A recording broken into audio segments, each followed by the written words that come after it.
The Princess of Wales has made a heartwarming tribute to her mother-in-law during a service marking the 80th anniversary of VE Day in London.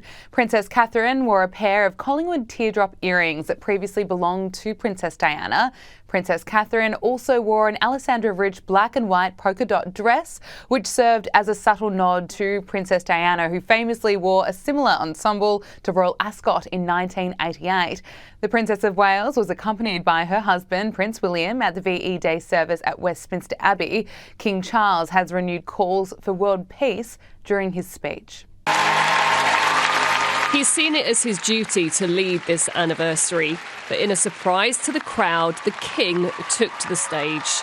At the very same moment, his grandfather, King George VI, addressed the nation 80 years ago.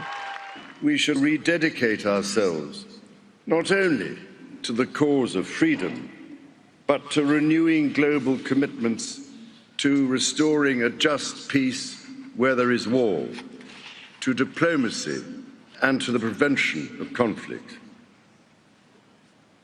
For, as my grandfather put it, we shall have failed, and the blood of our dearest will have flowed in vain if the victory which they died to win does not lead to a lasting peace. He then remembered his mother, Queen Elizabeth, and how she danced in the streets that night in 1945. I rather doubt I shall have the energy to sing until 2 a.m., let alone, for that matter, to lead you all in a giant conga from here back to Buckingham Palace. 80 years ago, London had erupted with celebrations. But for this anniversary, events had started with silence. At Westminster Abbey, the King representing the nation with this wreath. Prince William following in tribute to remember the Second World War generation. As other touches brought memories from the past, Winston Churchill's 10-year-old great-great-grandson, Alexander, lighting the VE Day candle of peace. The handing over of stories has been so central to this anniversary. With just over 70 veterans, the standout guests amongst all those dignitaries, determined to say they were here 80 years on. The royal family have made it a priority to try to make sure these events have been as special as possible for the veterans. As the King said, it is the least that we can do. As they've also tried to reinforce just how much we can and should learn from these men and women while we still have them with us. Their age means that future anniversaries will not be the same, and we may never see a generation like them again. When extraordinary people showed the most extraordinary bravery, pulling together for king and country. A former friend from Prince Harry's old life has slammed the Duke of Sussex's latest TV interview as unforgivable. Riley Sullivan is a lifestyle reporter here at skynews.com.au and he's always across the latest celebrity headlines. Riley, great to see you. Great to be back. So Prince Harry's former friend Ben Goldsmith has spoken out following Harry's recent interview with the BBC. What did he have to say? Yes, so Ben Goldsmith is someone really from Harry's old life. His sister Jemima Goldsmith was a very, very close friend of Princess Diana, possibly one of her closest friends. So this is really his personal life, obviously, in the past. So Ben's come out, he spoke out following the BBC interview that Harry did last week, talking about, as usual, the royal family, talking about the monarchy. We know they don't like that. Harry spoke about King Charles again. We know that the monarchy doesn't like that. And Ben, spoke out. He has never really publicly commented on the Duke of Sussex before. I think a lot of people from Harry's old life have felt torn. I think that they've been outraged with some of the behaviour. Harry hinted at that in his book, but they haven't really, I guess, verbalised it. And now they have. Ben said that it was unforgivable.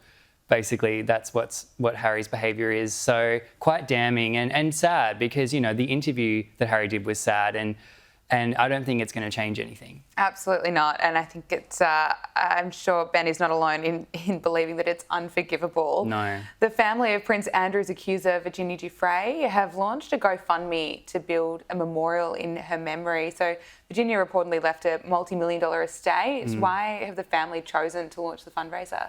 Yes, so the family of Virginia Giuffre have launched this fundraiser. It is essentially to leave a mark, they think, a physical mark of her legacy as an activist, as an advocate, as a survivor of abuse and trafficking.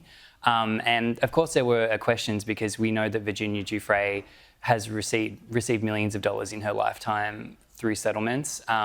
There was so there's questions being asked, well, hang on, does she not, is what's happened to this money that was in her estate? And essentially that money is still there, but it will take many years of complicated, I guess, legal processes before that money is available. I think because she passed away without a will and she was living in Australia, she was an American citizen, it's very complicated. So her family might not receive any of that money that she received from Prince Andrew in a settlement. It could be years that they could be waiting. Okay. All eyes were on Buckingham Palace's famed balcony as the royal family gathered to mark VE Day, but the group looked even smaller than usual. Who was missing from the lineup, and is this a sign for the future? Yeah, well, it feels like that. It feels like it's the ever-shrinking Buckingham Palace balcony because I think a lot of people, still remember during Queen Elizabeth's time, the balcony was a huge thing. It would have 30 people on there. She'd get all of the cousins, all of the relatives would be there. And since King Charles has taken the throne, he really has slimmed it down. He basically cut it back to core working royals. So that was only about a dozen people. But on VE Day, it was even smaller than usual. We didn't have the Duke and Duchess of Gloucester, who were working royals. They weren't there. Some people thought, well, is Prince Andrew going to show up? Of course not, but he wasn't there. And the other sort of noticeable absence, I guess, would be the Duke and Duchess of Edinburgh's children were not there. We know that Louise Windsor is away in Scotland at university. It's unclear if they just decided, okay, now that they're off, they're having their own lives, they won't be on the balcony anymore, or if this was a one-off. But yeah, I have to say it was looking pretty sparse up there. There were some big gaps, especially, they kind of stage managed it a little bit. So they had the Wales family on one side, on the King's left, but that other side was looking pretty sparse. So yeah, it made for very kind of interesting viewing. Yeah, absolutely. Princess Beatrice and Eugenie have opened up about their upbringings in a rare podcast interview. What did the royals have to say, and why are some fans convinced they snubbed Meghan Markle?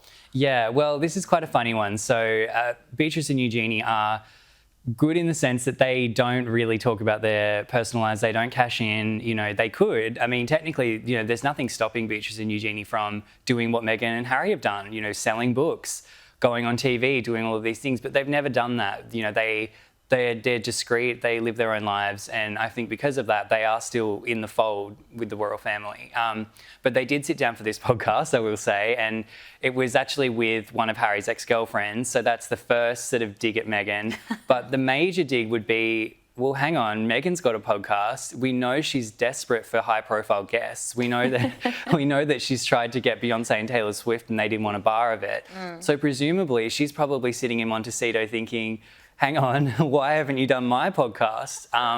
Imagine that. Yeah, so very interesting. But it was a great interview. They really paid tribute actually to their mother, the Duchess of York. And I think that there's probably some truth in that. I think Fergie being quite a down-to-earth person, very earthy, I think that is maybe why they are quite normal people, because if you think about it, growing up in the royal family is extraordinary circumstances, but I do think that Fergie was really the one that has kind of guided them and given them a bit of normalcy. So yeah, it was very interesting to listen to. Riley Sullivan, so good to talk to you. Thank you so much for joining us. Thanks.